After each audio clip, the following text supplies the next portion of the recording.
এক কাপ চা খেতে নাকি মানুষের সঙ্গী লাগে। আর দেখো, আমার এক কাপ চা হলে কোনো সঙ্গীই লাগে না, চাই আমার সঙ্গী হয়ে যায়। হ্যালো এভরিওয়ান, আসসালামু আলাইকুম। তোমরা কেমন আছো? আমি আলহামদুলিল্লাহ ভালো আছি। নতুন একটা ব্লগে তোমাদেরকে ওয়েলকাম করছি। সকাল সকাল এক কাপ সুন্দর চা দিয়ে শুরু করেছি। আর দেখো, এই দিক দিয়ে মিষ্টি আলুটা লাগিয়েছিলাম কয়েকদিন আগে কেটে এক কাপ পানির মধ্যে। তো ভেবেছিলাম এটা গাছ হয়ে গেলে তারপর তোমাদের সাথে শেয়ার করব। আজকে একটুখানি পাতা দেখে আর নিজেকে কন্ট্রোল করতে পারলাম না, ভাবলাম যে একটুখানি শেয়ার করে নিই। আমার দেখা দেখে আমার মেয়েটা হচ্ছে টাইম ফুলের একটুখানি গাছের আগা ছিঁড়ে তার খেলনার কলসিতে ভরে রেখেছিল। সেটারও পানি শেষ, তো আমি একটু পানি দিয়ে দিয়েছি। আর এদিক দিয়ে দেখো কি সুন্দর ওয়েদার।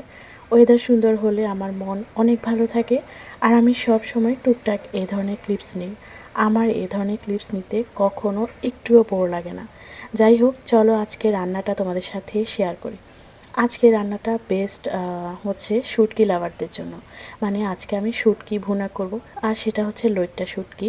এটা আমার খুবই প্রিয় একটা খাবার। তো একটু তো বাহিরে ঠান্ডা ঠান্ডা আবহাওয়া, সেই সাথে আজকে আমি গরম গরম কিছু রান্না করব। শুটকি ভুনার সাথে আমার মেয়ের জন্য একটু চিকেনও রান্না করব।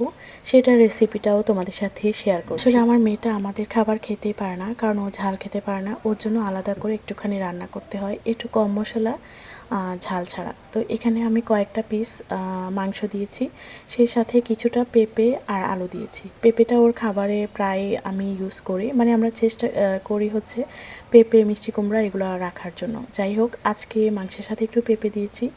এই তো আদা রসুন একটুখানি জিরা পাউডার আর হলুদের গুঁড়া দিয়ে ভালো করে মশলা কষিয়ে বসিয়ে দিয়েছিলাম। আর সেটা রান্না হতে হতে আমি শুটকিটা রান্না করে নিচ্ছি। আর আজকে শুটকি ভুনার জন্য শুটকিটা ভালো করে ধুয়ে রেখেছিলাম। তারপর কিছু শুকনো মরিচ আমি ব্লেন্ড করে নিয়েছি। তেলটা গরম হয়ে গেলে বেশি করে পেঁয়াজ কুচি আর শুটকিটা ভালো করে ভেজে নিয়ে পরিমাণ মতো লবণ, কিছু রসুনের কোয়া, হলুদ গুঁড়ো, মরিচ গুঁড়ো আর যে বাটা মরিচটা ছিল সেটাও দিয়েছি, কিছুটা রসুন বাটাও দিয়েছি।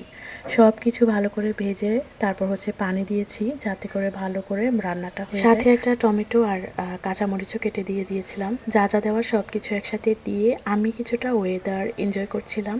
সেই সাথে একটুখানি পেঁপে ভর্তা, মানে পেঁপে মাখাটা আমার মোটামুটি রেগুলারই থাকে, কারণ আমি টক খেতে খুবই পছন্দ করি। এই তো রান্নাটা অলমোস্ট ডান। আর এখন দিয়ে দিচ্ছি হচ্ছে ধনিয়া পাতা। এই তো সব রান্না কমপ্লিট করে ফেলেছি। আর এই যে চিকেন রান্নাটাও কমপ্লিট। আর দেখো, মেয়েকে একটু খাইয়ে দিব, সেই সাথে একটু পরে হচ্ছে নিজেই খেয়ে নিব। আর দেখো, ঝুম বৃষ্টি শুরু হয়েছে, বাহিরে এত ঠান্ডা আর ঘরে কিন্তু গরম গরম খাবার।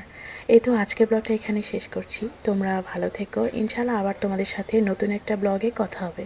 আর এই যে আজকে শুটকি ভর্তা করেছি, মানে ভুনা করেছি, কেমন লেগেছে অবশ্যই কমেন্ট করে জানাবা। তোমরা বাসায় অবশ্যই ট্রাই করো। আজকে আসি, আল্লাহ হাফেজ।